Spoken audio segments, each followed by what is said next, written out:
The question on everybody's mind is, who is the mystery man that showed himself at the end of AEW Dynamite in MJF's devil mask? I got news on who it's not, and I got news on potentially something happening at Wrestle Dream on Sunday night. WWE was shocked, or at least I should say NXT was shocked to see Mustafa Ali get released, as Shawn Michaels says it took him by surprise. Shawn Michaels also said that he wants CM Punk back in WWE.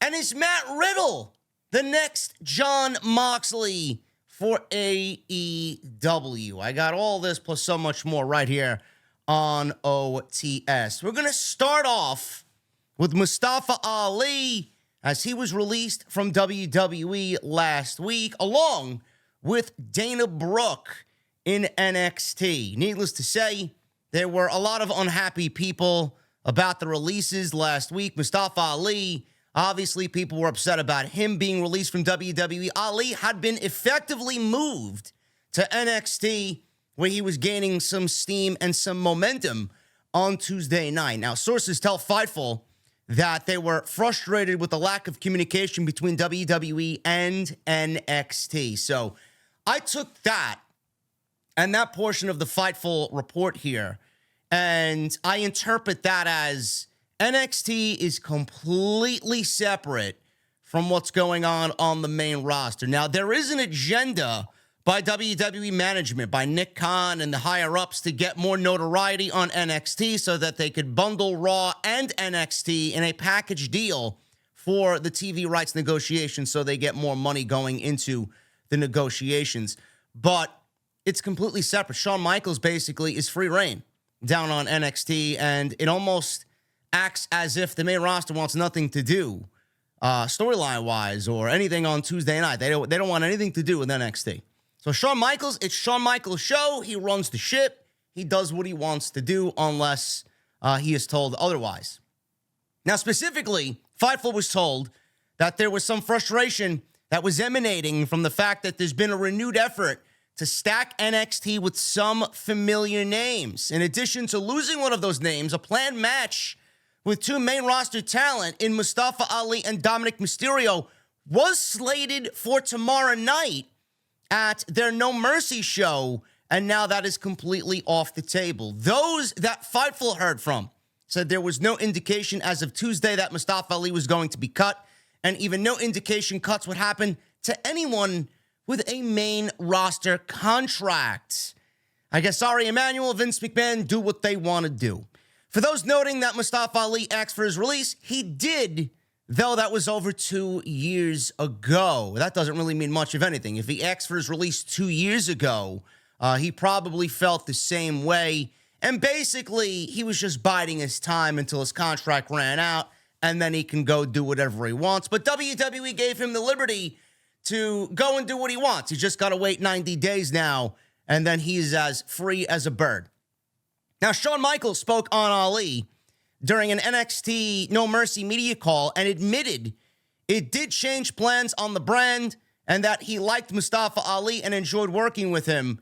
In an update, Fightful learned that Shawn Michaels had plans for Mustafa Ali well into 2024, and he was set to be a long-term part of the brand. It's pretty disappointing, man, as I know a lot of people respect what Mustafa Ali brings to the table. Fightful asked Shawn Michaels about other releases that affected NXT immediate plans, and he said Dana Brooke had often been pushed to be more active in the ring, and Fightful was told that, separate from Michaels' comments, that NXT was happy to have her there and that she was well-liked by those on the roster and willing to help. Nothing about her in-ring ability and nothing about her getting better, being that she's been there for, 10 years or so?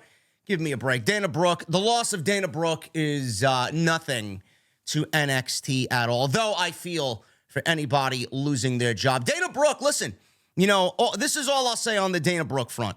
She has an ample opportunity now to wait 30 days and go to a promotion like Impact that is absolutely killing the game as far as women's pro wrestling. Trinity went over there. Trinity went over there, and she is now their Knockouts champion, their women's champion. Dana Brooke can go over there and do the same thing. She wants an opportunity. She wanted an opportunity with WWE. It did not come, and it was never going to come. They didn't really see much value in her. They moved her to NXT, and they still saw no value in her and was basically using her as an enhancement talent to put other women on that roster over. Now she has an opportunity to go out and make a name for herself, whether it's on the indies, if she wants to continue doing this, or with Impact. She's going to kill it in Impact. I guarantee you. She's going to get all the opportunities she wanted in WWE somewhere else. And this is the best time to be somebody like Dana Brooke, because you're going to go somewhere and you're going to have that sit with you. That momentum is going to carry you into whatever you do next. And it's that motivation that's going to kind of propel you upwards and onwards. She's going to sit there. She's going to think, why didn't I get an opportunity? And then we have her go to Impact, and she's going to use all that to show WWE, this is what you missed. Same thing with Ali. Same thing with Ali. He's going to go anywhere he wants to, and he's going to fucking kill it. At the end of the day, it's going to be WWE's loss for letting Ali go. And they're going to make themselves into bigger stars. And the door, who knows, it may open for them some other time in the future in regards to WWE. But, you know, Ali getting released, I'm not really surprised with all the rumors about him wanting out. And WWE didn't really care about him when the higher-ups looked at, you know, main roster talent and what they were doing on NXT and why are we paying this guy so much money. They think back, well, didn't this guy want out? We're going to give him his wish, finally. You know, the time has come to cut budget. This guy wanted out. There you go. Goodbye. Ali's going to kill it. Whether he lands in Impact, AEW, whether he does the indies, he's going to fucking kill it, and he's going to be able to do whatever he wants. Shawn Michaels. He also spoke on CM Punk. He says he's a guy that does numbers and makes money. Now, this was during the same media call, and he talked about CM Punk, and he said this: of course, we'd welcome him here in NXT. My guess is he would probably want to go to the main roster. I always enjoyed working with Phil. Didn't get to do it much. I understood him. Whether you want to say there were similarities in us, I can't lie. We were at TV, and he once pulled out his wallet on the spot, an autograph that I had signed for him in a hotel that he still had. I've always liked him. I understand he's a different kind of cat, and I can sometimes see that's challenging for people like him to get along with other people, but that is probably why I like him, because I suffer from the same thing. Obviously, that's for people to decide higher up on the food chain than I am. He's a guy that does numbers and makes money. That would be a risk-reward ratio that, from a company standpoint, they'd have to consider. When it comes to, would we take him in NXT and have him on our television? Are you kidding me? Of course I would. I just don't think anybody would let me. Who wouldn't take that type of star power? I don't know. If I get in trouble for that, I'll let you know. You know, a lot of people are really not dumbing down the CM Punk talk in WWE, man. I truly believe that there is a little bit of smoke to the CM Punk fire with him going back. Nick Khan didn't bury him when people said that Nick Khan buried him after the company finally finalized the sale. CM Punk's name was brought up. Nick Khan mentioned CM Punk in a very respectful way. He didn't say anything bad about Phil Brooks. Left the door open there. Shawn Michaels not saying anything bad about Phil Brooks. Booker T didn't say anything bad about Phil Brooks, CM Punk. So it's definitely going to lend to the rumors that CM Punk is going to be on his way back to the WWE. But at the end of the day, like several have reported already, which is common logic, it's going to be an Ari Emanuel and a Vince McMahon decision, because they're the ones higher up or the highest up in the food chain. Ari Emanuel owns the company.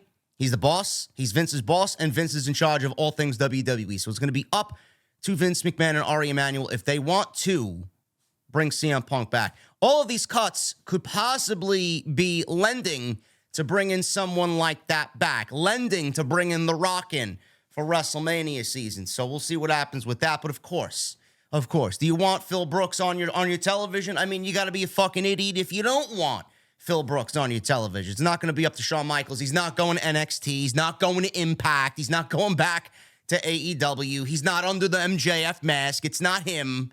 He's probably going to end up in WWE if he is allowed to come back by Vince McMahon. We'll see what happens, but we got a whole new can of worms if he ends up going back.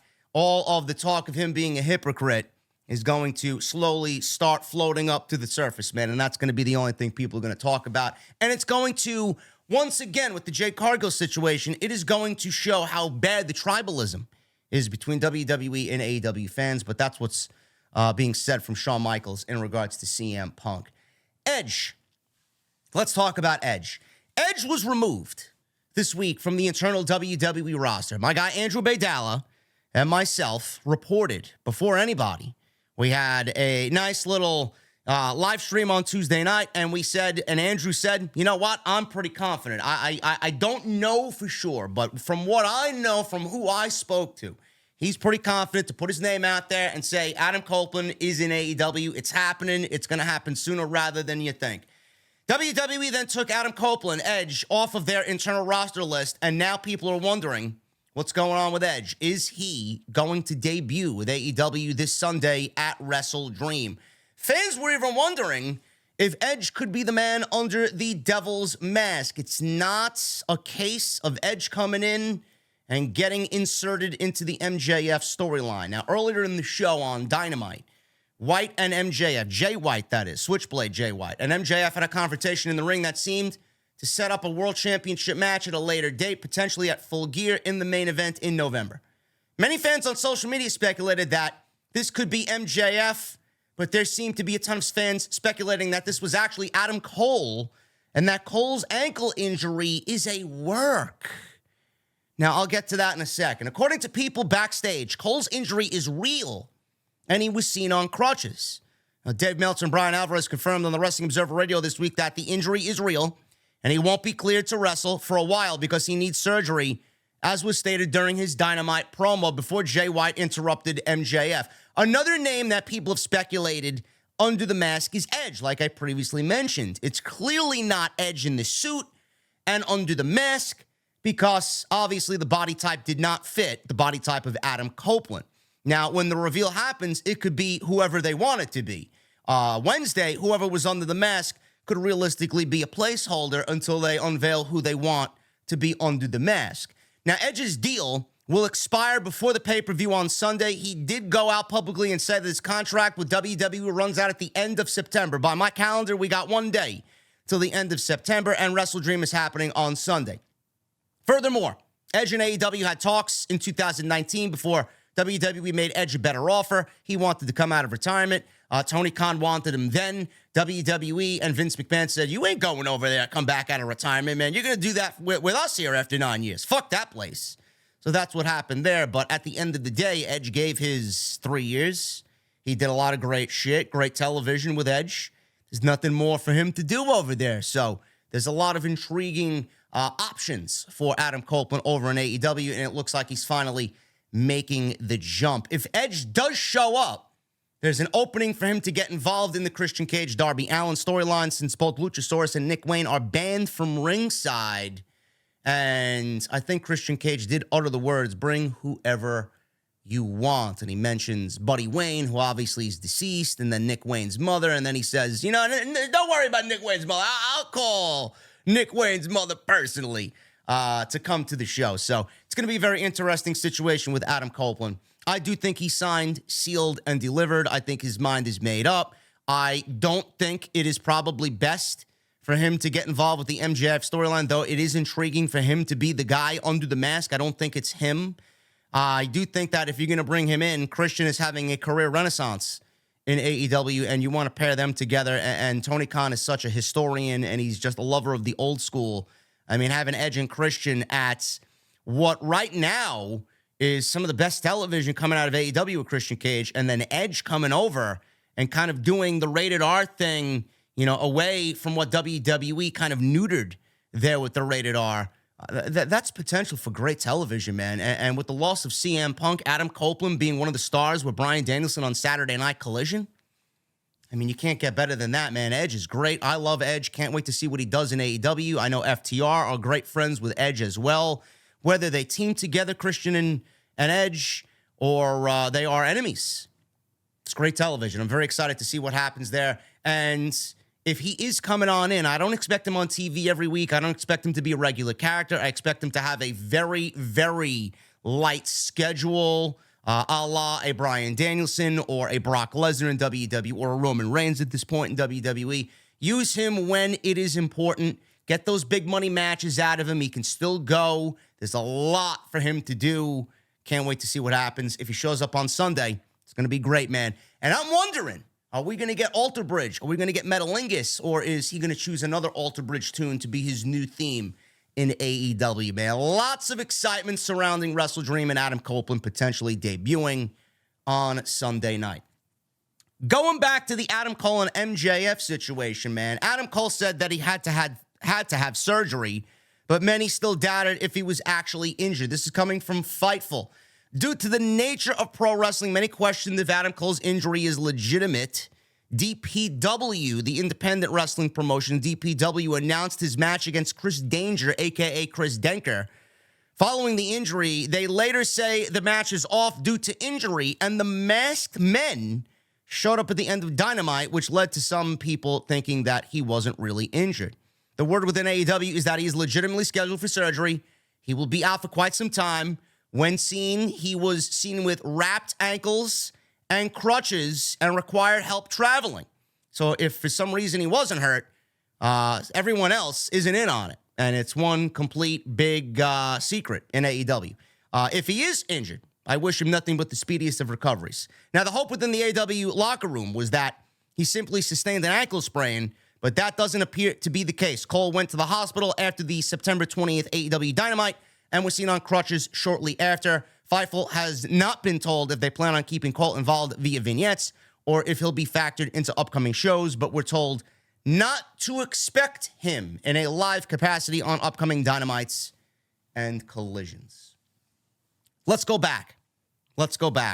There were teases of tension between Adam Cole and MJF leading into All In. Cole was eyeing the title. They were brochachos. They were hanging out. They were bonding. But Adam Cole always had his eye on the AEW World Championship. That didn't change. That remains unchanged. We get to All In. Adam Cole targeted the neck of MJF. Adam Cole worked a very, very heel style in that match to a point where you were starting to think, who the fuck is the heel and who's the babyface in this thing, man? They're not both babyfaces middle of the match. It's not exactly what I was thinking. Cole was definitely working a heel style compared to MJF's babyface. There was tension at the end of the match. Adam Cole obviously was upset that he lost the match, which clearly shows you how important the AEW Championship is to him, even though it's on his brochacho, MJF. They are still the Ring of Honor Tag Team Champions at this point, and they made up, they hugged. It was a go-home ending to keep everybody happy. They were the ROH Tag Team Titles Champions, and MJF was the AEW World Champion, so everything right now at this point, still good. We always got teases of MJF kind of letting his guard down, but not really trusting Adam Cole and wanting to kind of wallop him one with a Dynamite Diamond Ring or sucker punch him from behind. And, you know, MJF, the character that MJF played was very much a heel character. He hated everybody. He let his guard down. He let someone that he didn't really expect to bond with into his world. And he's still having struggles letting people in and trusting people. That's the whole thing with MJF. And Adam Cole, on the most recent segment of the Dynamite show, they were on the boat, and Adam Cole asked Max to go get him a beer. And Max left and was behind Adam Cole, and Adam Cole just kind of had a sixth sense. Max, you're not going to get me a beer and then put on the Dynamite Diamond Ring and knock me out and then throw me overboard, are you? So Adam Cole knows exactly what MJF is capable of, and he knows that the real Max is still kind of dwelling inside this good guy, MJF. You know, Adam Cole, from what I see on television, it could be interpreted however you want. That's the great thing about pro wrestling. But Adam Cole targeted the neck. We go to Grand Slam.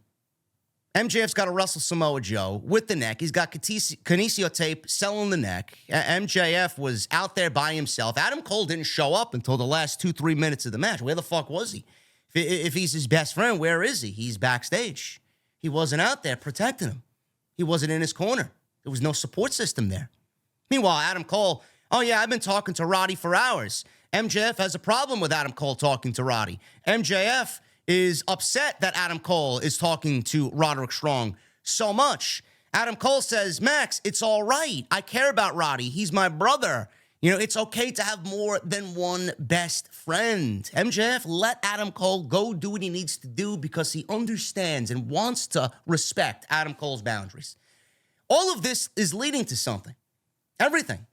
Then we get to Wrestle Dream, right? We get to Wrestle Dream and we got the Righteous. We got Dutch and Vincent challenging for the Ring of Honor Tag Team Championships. Adam Cole wanted to relinquish the titles. He wanted to relinquish the title. MJF's like, no. We're not relinquishing no fucking titles. And Adam Cole didn't give him any backlash to that. He didn't say anything. So Max said, I'm going to defend these titles. And when you get back, we're still going to have these tag team championships. I'll be right here waiting for you, buddy, with the Ring of Honor Tag Team Championships. Meanwhile, in the same show, we got a vignette with the Righteous. And they got this construction paper cutout of a bunch of minifigures. And on some of the minifigures, one says liar. And the other says LOL. Now, the LOL figure is MJF. The liar figure is Adam Cole. So is this insinuating that the Righteous know exactly what's going on, but MJF doesn't see it and Adam Cole doesn't care? There were other construction figures as well, which I'm assuming are going to lend to being the Kingdom. Matt Taven and Mike Bennett and whoever else is in this storyline. So there's a lot of subtle teases here. Another one was the mask. The mask that we saw at the end of Dynamite. Whoever was under the devil's mask, we don't know yet. But the devil mask was shown in a vignette that I seen floating around on Twitter. I'm assuming this came from All In after they beat Aussie Open. The mask was in the locker room, hanging up. MJF in one chair, Adam Cole in another. And the mask was hanging in the locker on Adam Cole's side. If this is a work, it is the most brilliant work in AEW history. A couple of pictures posted online by Britt Baker aren't going to persuade me to think, yeah, Adam Cole is injured. What do a couple of pictures posted by Britt Baker have to do with anything? They want you to believe he's injured. Of course you're going to believe Britt. They're a couple. They live together.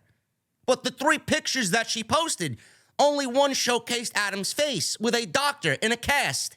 The other 2, they were just a picture of an ankle and an x-ray. X-ray could be anybody. The ankle could be anybody. Could have been a fucking photoshopped image for all we fucking know. We don't know.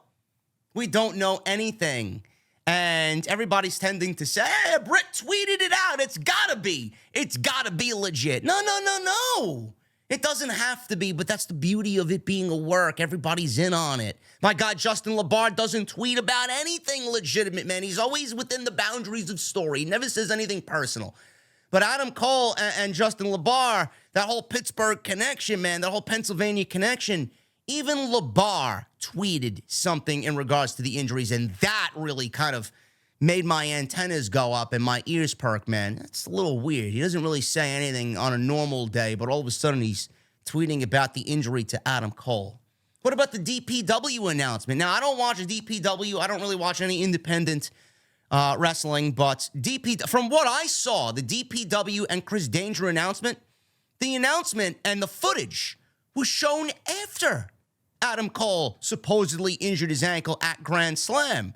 So if he was legitimately hurt and they knew he was going to be hurt and out for an extended period of time, why did DPW continue to air that and show everybody that Adam Cole was wrestling Chris Danger at their show in November? If Adam Cole was legitimately hurt, don't you think the editing team and the production team on DPW side would have pulled that segment and maybe kind of done something else and reroute plans there? But they let it air. Or maybe they just wanted the clicks to get clicks off Adam Cole's name. I don't know.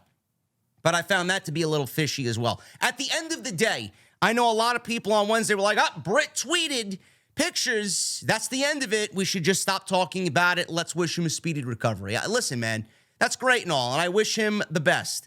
And I love Adam Cole. We love this storyline. It's the best storyline right now in pro wrestling. But I will say this. This is a prediction. this is my take. This is a fucking work. After everything I just told you guys, my inclination is that it's a work. And if it's a work, my God, man, what a brilliant fucking storyline. And the reason why I say that is because I have such high hopes for the conclusion of this. If Adam Cole is not hurt and he's revealed as the devil and he joins the kingdom, Adam Cole should win the AEW World Championship and break MJF's heart. At that point, MJF is going to be the most sympathetic babyface in the entire industry, and MJF, that we knew of the past MJF, is going to come out, and he's going to be the Stone Cold / Rock fucking tweener that AEW needs him to be, man. It is such a... It gives me chills thinking about it. It really does. This is going to be absolutely fucking incredible if they play it off right, and it is a work. And if it's not a work, you know, I said this on Wednesday. I truly believe... If it's not a work, it's going to show how versatile Tony Khan's writing team is and how talented they really are. Because I know they had plans and I know they had an end goal here with Adam Cole and MJF. How could you have an end goal and plans now with somebody realistically being out for 4 months with a broken ankle? What are they going to do? It's going to really show what AEW is made of creatively. So that's also an exciting part of this to see where they go and what they do with Adam Cole legitimately hurt, if he's hurt. But my inclination is that it's a work. Let me know what you guys think down below, man. Some really great shit. And they ended with a cliffhanger. They got everybody talking about it. They got people coming up with theories online. This is exactly what AEW needs. More of this. More of this, man. We know they're capable of it, and they want to pull it out when they want to pull it out, but this is exactly what the fans are hungry for. And Matt Riddle. We'll end with this one, man. Matt Riddle. Is he the next Jon Moxley for AEW? After being released by WWE last week, which is basically, in my honest opinion, his own doing. Love Riddle. Great in the ring. Unbelievable in the ring, but it's his own doing. His demons caught up to him. Matt Riddle's officially a free agent. 90 days. He's got till the end of December to do what he wants. With reported interest from both pro wrestling and MMA promotions, in the latest Wrestling Observer newsletter, Dave Meltzer compared Riddle's situation to that of Jon Moxley, who's also a former WWE superstar. Meltzer stated that, like Moxley, Riddle spent the last several months in WWE losing, but was able to make the move over to AEW to reinvent his career. Meltzer states that AEW could always use more names that they can push to the top, and believes Riddle is one of those names that AEW could bring in. Now, the primary difference between Moxley and Riddle, as acknowledged by Dave Meltzer, is the fact that Riddle carries a great deal of baggage with him. Over the last several years, Riddle has been a lightning rod of controversy, though he's not really been involved in any criminal or civil litigation. Mostly his own doing. Drugs, porn stars, blasting police at JFK for sexual harassment. He got thrown under the bus in the Me Too movement for sexual harassment with Candy Cartwright and all this other shit. Most recently, Riddle was involved in the incident at JFK Airport where he alleged that a police officer sexually harassed him or assaulted him. Though the situation ended calmly, according to the officers, Riddle later accused one of the officers of sexual assault on social media and then deleted the post. Riddle was with WWE from 2018 up until last week. He's a two-time WWE Raw Tag Team Champion alongside Randy Orton. He won the United States title, and he held the NXT Tag Team titles along with Pete Dunne. Now, there's also another piece of news here in regards to Riddle. It's being reported that as soon as Randy Orton got injured and RK Bro was seemingly taken off of television, that he cut a promo that gave him backstage heat. As reported in the Wrestling Observer newsletter, Matt Riddle stated how much pain Randy Orton was in before the injury angle was shot involving the Bloodline, which wrote Randy Orton off of TV. While some praised the promo for his honesty in peeling back the curtain, it was not the original plan and was not scripted for him, which gave him WWE heat. Well, that's the one thing that I fucking can't stand about WWE. You had a great promo, man, but it's not what we wrote for you. Now you're in the fucking doghouse. Stop the micromanaging. Stop scripting. Let these guys go out there with bullet points and present their own fucking character to the audience instead of having it being written by some fucking pencil neck fucking geek who weighs 110 pounds, who's never seen a fucking weight or a gym in his entire life. Give me a break. Come on, man. So that's the one thing I hate about WWE, but that's not what got him fired. It got him backstage heat for whatever fucking reason, but it's not what got him fired. What got him fired is his own personal wrongdoings. He was a lightning rod, the report said. He was just a master of controversy. He was. And I hope that he rights that ship. Who's going to want him? Apparently everybody wants him, no matter what his background is and no matter what his situation is. Wrestling promotion looking at him. MMA, Bellator, wherever.